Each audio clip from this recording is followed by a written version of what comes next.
que je cherche personnellement, pour moi, c'est d'essayer de transposer sur ce que j'aurais désiré être, c'est une femme.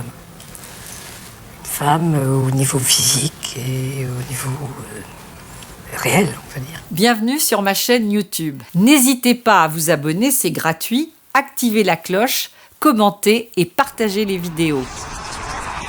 Alors donc Jeanne, c'est votre prénom de femme. Donc Oui. Vous avez voulu, vous, ce soir, apparaître sous les traits d'une femme. En fait, vous êtes Jean. Vous avez 56 ans. Vous avez été marié. Vous êtes père de 2 enfants. Oui. Et donc, vous êtes toujours en activité puisque vous êtes un ingénieur de haut niveau. Vous exercez ce métier. Et donc, en dehors, vous devenez femme. J'exerce ce métier non d'ingénieur. Et en réalité, il y a une double vie dans moi. Il y a Jean qui fait son travail, qui vit dans une société où chacun est normé, où chacun fait partie d'un certain nombre de principes, de règles. Et puis il y a Jeanne, quand elle peut se libérer de ce contexte, redevient celle qu'elle aurait voulu être toujours. Vous avez passé toute une partie de votre vie en homme et à un moment donné, il y a environ 7-8 ans, donc vous avez commencé à porter des vêtements de femme. C'est une longue histoire, on peut dire. Tout à l'heure, peut-être, on parlera des racines, on peut dire, depuis mon enfance. Jusqu'à un certain moment, j'ai eu une vie familiale, une femme, des enfants, une vie professionnelle très active. Et à un certain moment, j'ai rencontré d'abord des amis dans le cadre de sorties, de soirées, travestis, et j'ai pu un peu dire concrétiser ce rêve de jeunesse. C'est pas seulement ce rêve, ce besoin que je sentais en moi de vraiment revenir femme, de pouvoir m'habiller en femme et surtout d'essayer de passer dans l'anonymat des femmes, ça veut dire passer neutre dans la rue. On amène toujours travesti égale tenue osée ou tenue excentrique. Là, c'est d'essayer de passer le plus normal possible. Ouais, mais vous avez commencé donc la nuit ? J'ai pas commencé la nuit, j'ai commencé d'abord dans des soirées où j'ai été invitée, où je pouvais m'échanger, où j'ai appris, parce que il fallait rattraper au minimum une quarantaine d'années d'une vie de femme pour savoir comment s'habiller, comment se maquiller, comment causer, faire les gestes même, les gestes les plus simples. Donc on vous l'a appris ? J'ai surtout regardé. Oui. J'ai surtout regardé, j'ai surtout essayé de voir comment les autres faisaient. J'ai la chance de ne pas être grande, j'ai la chance de ne pas avoir des grands pieds, de pouvoir m'habiller classique, d'aller dans un magasin, de pouvoir choisir et m'habiller, ce qui m'a fait gagner énormément de temps et de pouvoir rapidement trouver les vêtements et chaussures sans être obligé de le faire. Et là, vous venez d'employer le féminin pour parler de vous. D'ailleurs, vous parlez de vous au féminin. Vous vous sentez vraiment femme ? Quand je suis habillée en femme, je me sens vraiment femme. Je me sens vraiment femme. D'abord, ça se voit. Je ne sais pas si ça se voit, mais ce qui m'a été dit, et moi je le sens, mes gestes, ma voix, changent complètement. Et c'est assez grave parce que maintenant, très souvent, en homme, j'utilise le féminin. Ce qui pose des problèmes. Ou des sourires, il y a des gens qui peuvent se poser des problèmes. Et alors maintenant, comment ça se passe ? Dès que vous avez fini votre travail, que vous rentrez chez vous, vous revêtez immédiatement des vêtements féminins ? Quand je suis tranquille. Oui. Parce qu'il y a toujours du monde qui vient traîner à la maison, des trucs comme ça. Ah, quand vous savez que vous êtes... Ah oui, mais comme je sais très souvent, je m'habille en femme quand j'arrive chez moi. Pour rester chez vous ? Oui. Mais pas tellement en femme habillée, tenue de sortie. C'est plutôt la blouse, le tablier, des trucs comme ça. Est-ce que ça veut dire que vous vous dites que pour le futur, de plus en plus, vous allez être femme, abandonner peu à peu les vêtements masculins, parce que vous vous sentez de plus en plus femme ? C'est ce que je souhaite. Et je sens que progressivement, certainement, c'est ce qui arrivera. Peut-être dans un autre cadre, qui sera le cadre, on peut dire, de quitter quitter les activités professionnelles. C'est-à-dire la retraite ou la pré-retraite, ou à ce moment-là, je pourrais vivre ma vie sans devoir rendre des comptes à des tiers qui sont par exemple mon employeur. Est-ce que vous, à l'heure actuelle, vous avez toujours l'impression de, comme au début, c'était un jeu dans ce que vous avez dit, donc c'était quand même un déguisement. Est-ce que vous avez encore l'impression de vous déguiser ou ça n'existe absolument plus? Ça n'existe absolument plus. Et par exemple, tout à l'heure, avant le début de l'émission, j'ai complètement changé. Et là, c'est maintenant en femme que je parle et c'est plus un déguisement. C'est vrai, vous êtes complètement différent. Vous êtes arrivé en homme avec votre costume de travail et vous êtes changé. Totalement. Vous avez changé. Vous l'avez constaté vous-même. Oui, oui, tout à fait. C'est vraiment dans les tripes, c'est dans le profond de moi-même. Et est-ce que si on revient à la jeunesse, il y a certainement des causes. J'aimerais bien qu'on y revienne quand même. Est-ce que, parce que vous avez dit tout à l'heure quand même que c'était que vous aviez des rêves, des fantasmes quand vous étiez enfant. Ça a été des rêves et des fantasmes. Et quand j'étais enfant, on peut dire, j'ai des frères et sœurs. Donc j'ai vécu une vie tout à fait normale. Je me suis retrouvée pendant la guerre chez ma grand-mère paternelle. Et elle, je ne sais pas si c'est consciemment ou inconsciemment, elle me considérait presque comme une fille qu'elle n'avait pas eue. Ça se manifestait comment, ça? Par exemple, je ne sais pas si vous vous en rappelez, les blouses qui se boutonnaient dans le dos, qu'on portait à l'école ou des trucs comme ça, faire le ménage, faire la vaisselle, de ramener à des tâches ménagères. Vous vous souvenez très bien de cette période? C'était... Je ne sais pas, c'était la guerre, on était chez la grand-mère parce que mes parents habitaient en ville, c'était un peu différent. Et j'ai toujours été tentée, après, bien que j'avais l'impression d'être ridicule. Il y a toujours le ridicule de ma vie professionnelle a fait que j'ai complètement mis ça dans une case du cerveau en disant on n'a pas le droit de faire ça. C'est-à-dire qu'à l'adolescence et au début de l'âge adulte, tout était enfoui. Vous l'avez complètement oublié ou de temps en temps vous y pensiez? Non, j'y ai toujours pensé, mais je tiens à dire, ce que je disais tout à l'heure, il n'y a jamais eu un peu de problème de bisexualité ou de problème sexuel au sens large du terme. C'est-à-dire que vous avez tout de suite choisi la femme comme objet de désir? Exact. Oui. Exact. Et je n'avais pas, même encore aujourd'hui, je ne dis pas que l'occasion ne fait pas le larron, mais même encore aujourd'hui, j'ai toujours eu la femme comme référentiel. Mais encore maintenant, lorsque vous êtes en femme, vous n'allez pas me dire que vous désirez des femmes, si? Est-ce que le désir, il est masculin lorsque vous êtes en homme? Et quand je suis en femme, je n'ai pas vraiment envie de femme, mais j'ai pas envie non plus d'homme. Non, c'est plutôt une parenthèse. Une parenthèse sans sexe. C'est une parenthèse sans sexe. C'est pas que j'ai pas une libido, mais cette libido, j'essaie de dire, bon, toujours on revient dans cette société où c'est mal. C'est mal, c'est pour travesti, c'est là que ce que j'essaye de, personnellement, c'est de ne pas assimiler travesti égale, on peut dire vulgairement PD. C'est le mot trivial, je crois qu'on peut utiliser. C'est pas du tout ça, je ne cherche pas ça.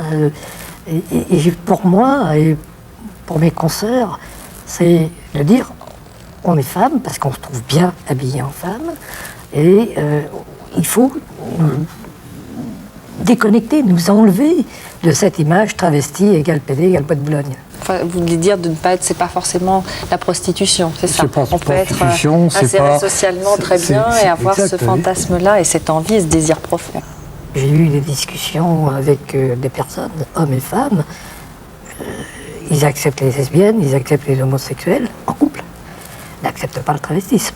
En disant que c'est des personnes qui n'ont pas le courage de prendre une décision et de franchir vraiment le pas. Et vous, votre témoignage, c'est de dire il faut que ça corresponde vraiment à un besoin pour prendre tous les risques et passer au-delà de toutes les difficultés. Je le pense. Mais c'est d'autant plus important ce que vous dites qu'il faut parler effectivement de la famille. Parce que quand même, ça vous a posé d'énormes problèmes. Et Ça repose jusqu'à maintenant. ouais, voilà, et maintenant. Ça repose Donc c'est maintenant. important d'en parler Ça justement. repose maintenant. Donc Jeanne, vous avez vécu donc une vie de couple, normale, normale. Vous avez eu des enfants et à un moment donné, donc il y a 7-8 ans, vous aviez 48-49 ans lorsque vous avez commencé donc à porter ces vêtements de femme. Donc au début, j'imagine, puisque vous avez parlé de ces soirées, vous l'avez fait en cachette. Et à un Je ne moment, pas caché, j'ai rien dit. vous n'avez rien dit. Alors comment tout ça s'est passé là sur 8 années? Ça a commencé. Ça a commencé progressivement. C'est trouver les endroits pour pouvoir mettre ses vêtements, pouvoir avoir sa garde-robe. Il y a un certain nombre de choses. Trouver des motifs, bien que les motifs, j'en ai beaucoup, puisque professionnellement je sors beaucoup. Donc, je peux te dire. Et c'était dans la maison? C'était dans la maison? Ah, les vêtements? Oui. Les vêtements, oui. Ils étaient chez moi. Ils étaient chez moi. Mais vous vous êtes senti comment par rapport à votre femme à un moment donné en porte-à-faux, j'imagine? Non, ça devait être une expérience troublante. Je me suis sentie en porte-à-faux et on peut dire malhonnête face à elle. Parce que un mariage égale une sorte de contrat moral. Et là, je rompais quelque chose de façon unilatérale. Est-ce qu'à un moment donné, vous avez pu lui dire? Je lui ai jamais dit. C'est un peu différent. Elle l'a su, parce que des fois, on s'en aperçoit. Elle l'a su comment? Elle l'a su d'abord pour des vêtements, par des remarques aussi sur les c'est comme ça, et des photos. Et comment elle l'a perçu? Très très mal pris. J'imagine. Très très mal pris. Très mal pris parce qu'elle l'a pris comme une trahison en plus. Mon épouse, bon, c'est milieu culturel avec une formation, je veux dire une culture judéo-chrétienne qui fait que on n'accepte pas ça. Et justement, travesti égale pédé pour elle. Mais même, si ça ne signifiait pas ça, j'imagine que pour une femme, et vous devez l'imaginer vous-même, c'est difficile tout à coup, non, de se retrouver face à son mari qui est aussi femme. Ça, on se sent Elle ne m'a jamais vue en femme. Oui, non mais... Elle ne m'a jamais vue en femme. Elle le sait, elle sans doute. Elle me reconnaîtra peut-être ce soir. Mais qu'est-ce qu'elle vous a dit? Est-ce que vous avez eu le temps de lui expliquer? Est-ce que vous avez eu une vraie explication ou pas? Non, il n'y a jamais eu de vraie explication. Elle n'a rien voulu savoir. Elle a refusé le dialogue, on peut dire, cette ouverture, parce qu'en réalité, j'avais besoin, j'aurais eu besoin, et j'ai encore besoin que quelqu'un pourrait me confier, comme je fais un peu ce soir. Je cherche que ça ne soit pas d'exhibitionnisme, parce que c'est très très... si j'avais l'impression ce soir d'exhibitionnisme, je m'arrêterais tout de suite, parce que c'est pas ça. Non, je crois que vous l'êtes absolument pas. C'est pas ça, c'est beaucoup plus profond, c'est un peu ça. Et je parle pas seulement en mon nom, mais de tous les gens qui ont ce besoin-là. Et vos fils, justement, donc vous dites... Mon fils l'a très très mal accepté. Il l'a très très mal accepté. J'ai eu des commentaires très acerbes, mais il m'a jamais dit, bien qu'il est tombé par exemple sur les jeux de photographie. Et ça, je l'ai su de façon indirecte. Mais vous dites, il m'a jamais... C'est-à-dire... Il m'a jamais dit, il a fait des commentaires, on peut dire, détournés. Il n'a jamais attaqué de façon directe en disant, bien qu'il le sait, il a peut-être parce qu'il est gentil, peut-être parce qu'il a peur de faire du mal. Peut-être parce que c'est difficile pour un fils aussi, non, d'en parler à son père. Et ma fille, elle m'en veut beaucoup. Elle m'en veut beaucoup. Vous pensez que votre fille vous en veut plus que votre fils, que c'est plus difficile pour elle? Ma fille. Maintenant, ça se transfère, par exemple, sur le rejet de l'homme au sens large du terme. Pour elle. Attention, elle n'est pas lesbienne, je veux dire, mais de dire l'homme, après tout, il n'apporte rien du tout. C'est-à-dire que l'homme n'est peut-être pas forcément l'homme. Là, vous êtes en train de... L'homme ne rapporte rien du tout. Et ça, c'est... je crois que je suis très gêné de ça, personnellement, ça me... Et je pourrais pas aller les voir en disant m'expliquer, parce que je crois qu'ils refuseraient la discussion en disant non. C'est trop pour eux. C'est trop, oui. Est-ce que vous vous voyez ou c'est complètement les ponts sont rompus? Non, les ponts ne sont pas du tout rompus. On se voit. c'est quand il est à Paris, puisqu'il travaille en province, il vient à la maison avec son épouse. Donc il y a encore une communication. Il y a une communication, je n'ai pas coupé. La seule chose qu'il y a, eux refusent. Ils le refusent en niant. C'est-à-dire qu'ils disent, bon, peut-être papa fait ça, mais tant que il nous aura pas pu avoir le fait accompli, on fait comme si ça n'existe pas. Bien qu'on le sait, et on lui en veut. Et on lui en veut beaucoup. Parce qu'ils considèrent que j'ai trahi ma femme aussi. J'ai trahi leur mère. Et je crois que c'est là qu'est le plus gros problème. Ils ne peuvent pas l'entendre. Non. Est-ce que vous, lorsque vous êtes femme, puisque vous devenez de plus en plus femme, est-ce que vous avez l'impression de vous rapprocher, vous, du schéma maternel, de l'image de votre mère? Je m'en sens de plus en plus. Je sens un rapprochement vers un schéma maternel protecteur. De femme au foyer,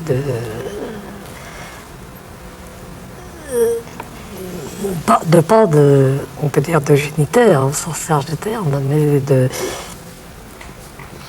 de personnes qui représentent la femme selon les schémas classiques. La femme dans le foyer, d'accord, je suis seule. Parce que mes enfants sont... Et est-ce que vous ressemblez à votre femme ou pas du tout? Est-ce que vous avez le sentiment à un moment donné aussi d'être en train petit à petit de vous approcher d'elle par cette image? Certainement. En tant que... Quand je suis un homme, je suis un gars qui dessine, un patron, par le fait même, avec des responsabilités. J'ai toujours eu une épouse qui était, pas mes désirs, mais qui jouait ce rôle de mère. Quand je suis en femme, je me sens, je ne sais pas comment l'exprimer, beaucoup plus soumise, beaucoup plus disponible pour écouter, pour vivre avec d'autres concepts. Est-ce que ça veut dire, par exemple, que si votre femme l'avait accepté, vous auriez pu imaginer ce qui se produit, certaines personnes vivent comme ça, de vivre vous en femme à côté de votre femme et d'être plus proche? Quand même, c'est ce que j'aurais désiré. C'est ce que vous auriez aimé? C'est ce que j'aurais aimé. J'ai des amis dont la femme a accepté ce rythme du jeu. En sachant qu'il y a toujours le problème de la vie sociale où il faut redevenir tel qu'on est. Mais j'en connais qui partent en vacances tous les deux en femme. Quel est votre rêve, vous, pour le futur?